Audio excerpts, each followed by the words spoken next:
What up, YouTube? Ed, WeskerGriff, coming back with a card show recap. Went to a local card show here in the Philadelphia area, a mall show, the Neshaminy Sports Card Show, which is held Friday, Saturday, and Sunday. So went on Saturday, was able to meet up with Mike O. We hung out for about 2.5 hours, and it was a really fun time. The overall show was really good. A lot of good finds in the value boxes, as usual. But the show kind of had a little bit of a weird vibe because right now in Philadelphia, they're having a big city meeting on Monday. And it's probably going to be a lockdown in Philadelphia and or Pennsylvania. So this could very well be the last card show that I go to in 2020 because they're talking about the shutdown being at least 6 weeks. So that would take us all the way till January 1st. But it's still a lot of speculation on what's going to happen. And the overall vibe of the show, like I said, was a little bit off, was a little bit strange because of that. There was a lot of uncertainty with people looking around at the tables. And a lot of people really just wanted to get in and get out. I saw a lot of people really perusing quickly in the boxes and just looking at showcases very quickly.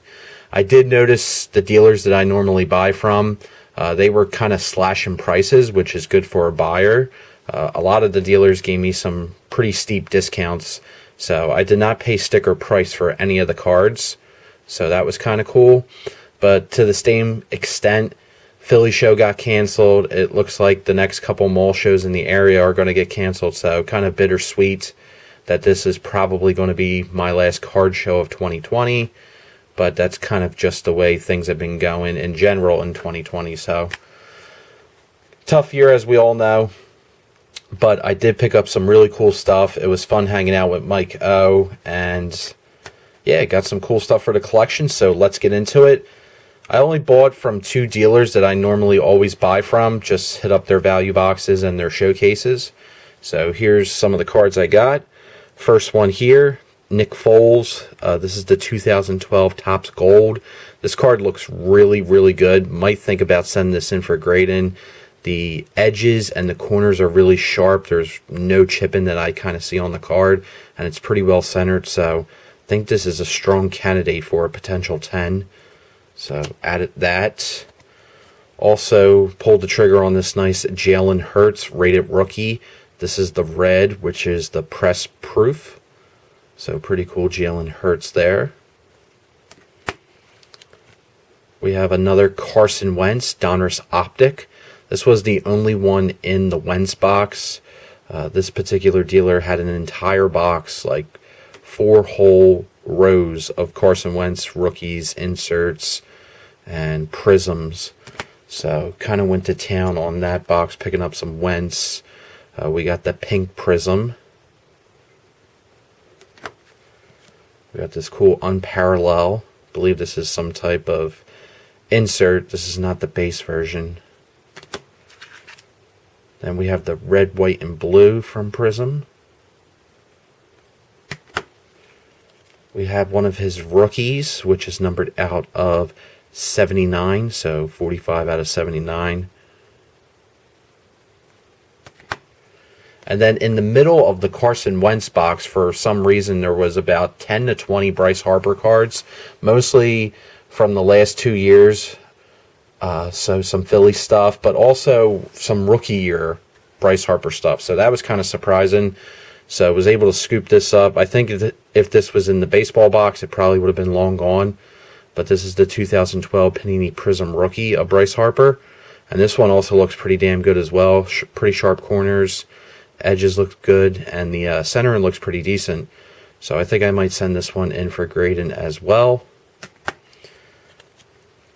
That was the only one in that box, but there was other Prism inserts from 2012 of Harper. We have the Rookie Relevance, and then we also have the Team USA. So scoop those up. And then we have a whole plethora of other value box cards that Mike O was actually going through, and he found a lot of really good ones. So he was picking out some that he wanted, and he's like, hey, you want this? And I said, sure. So we were going back and forth. So he found this one, the Juan Soto rookie debut. Both of us were kind of surprised to see this one in there. So Juan Soto. Then there was a little stash of Kyle Tucker in there. So this is the opening day rookie of Kyle Tucker. Then we have his flagship rookie. So these were like 50 cents. And I'm pretty sure his PSA 10 rookie sells for at least $50 to $60. So, I mean, for for 50 cents to take a gamble on that, why not? It's an awesome deal. Then we have a Walker Buehler. This is his chrome. There's a whole bunch of Walker Buehler in the box. Mike picked up a few as well. We got the rated rookie from Optic. Another rated rookie. And the Bowman Chrome Walker Buehler, who was very impressive in the postseason. Speaking of impressive in the postseason, we have Juan Soto. This is the pink Prism.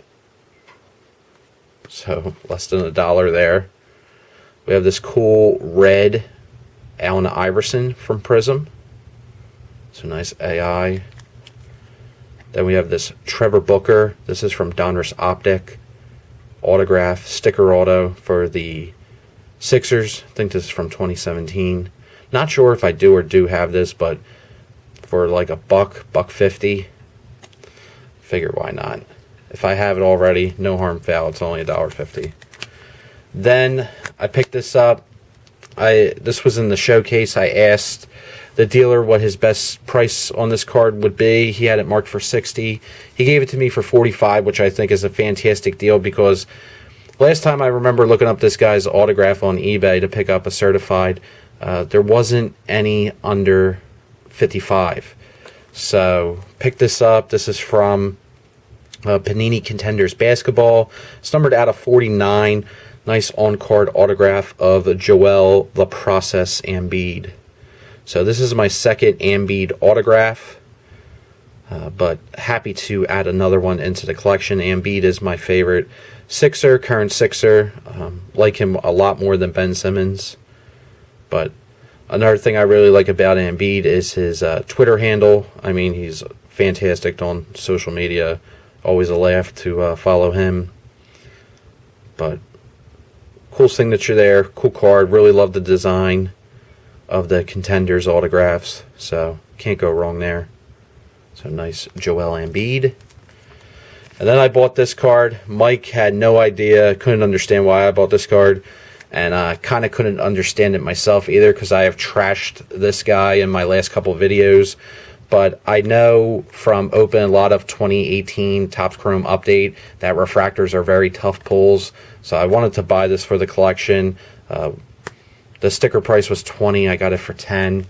This is a refractor of Jack Flaherty, who, as you guys are well aware, cost me my fantasy championship when he pitched like total garbage. Kind of a tough pill to swallow this week because I had Shane Bieber and I had Trevor Bauer. So I had both Cy Young Award winners on my pitching staff.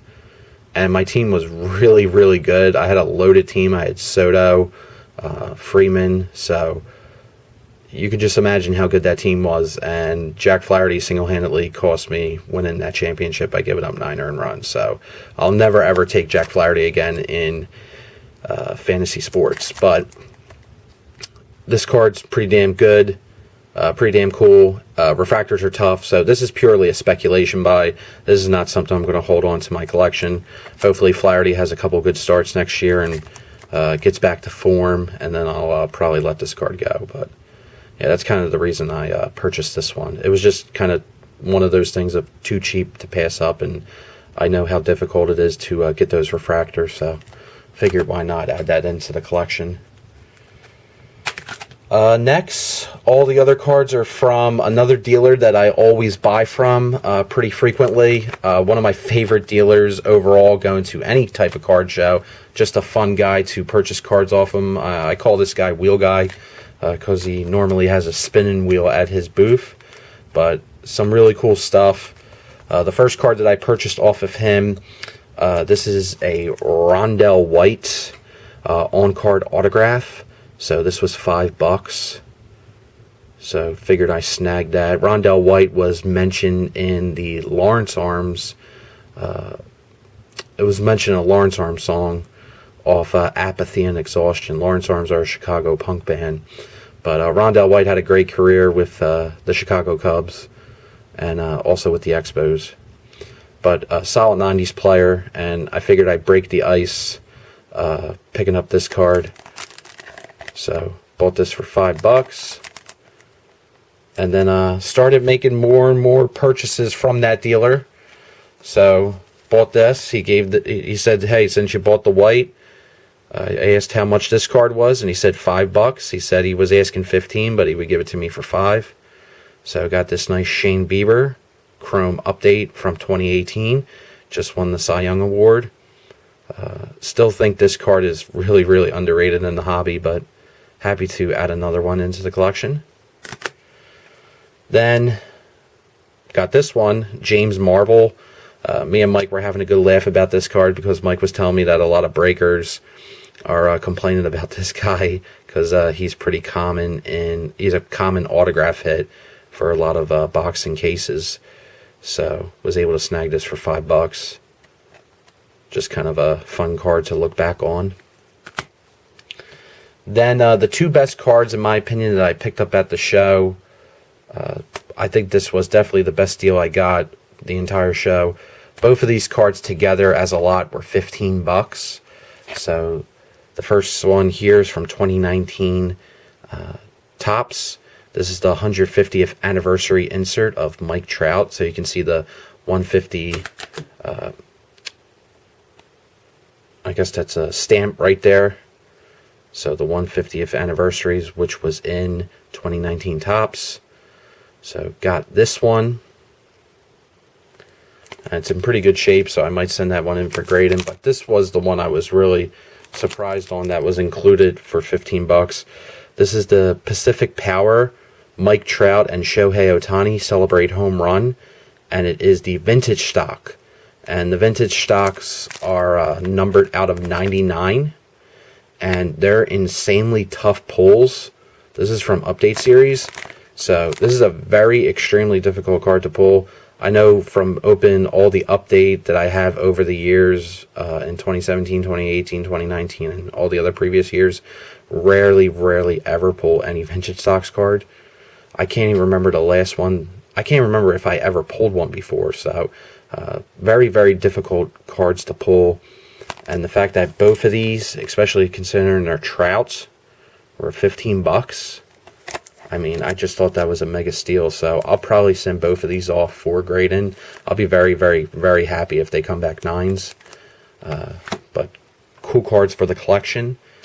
And the final card that I added, my favorite card from the show, and I'm being dead serious, this is my favorite card that I picked up at the show today. Miko found this in a box, and he said, hey, you want this? I said, without a doubt, and it was only $1. This is from 2020 Topps Series 2. This is the short print Sabermetrics, which is numbered out of 300. It is of Andrew Knapp, who is Ray from Philly's favorite Philly of all time. He likes this guy more than Mike Schmidt, so that should kind of tell you something about Andrew Knapp. But cool card. The Sabermetrics on the back there are very interesting for Andrew Knapp. So really neat, as you can see there at the top, numbered to 300, $1. So it just goes to show you, like, you don't have to spend a lot of money at a card show to get a card that's really enjoyable for your collection. For me, this was the most enjoyable. This was my favorite card that I actually picked up at the show. And as you saw, I picked up some pretty cool rookies and some pretty cool autos and stuff like that. But to pick up something like this, a kind of oddball card for the Phillies PC. You know, I highly doubt anyone outside of Philly, or I can say most Philly fans don't even know who Andrew Knapp is, but cool card to have. Happy about it. So that was the last card. You know, I didn't even realize that that was the last card I purchased at a 2020 card show. The Sabermetrics Andrew Knapp. I didn't even think about that. That was pretty funny. But that's all I got for you guys. I appreciate you taking the time to watch the video. And stay safe, because 2020 is a very unsafe time. So just stay safe, guys. Enjoy the hobby. Have fun with it. And take care. Have a great one.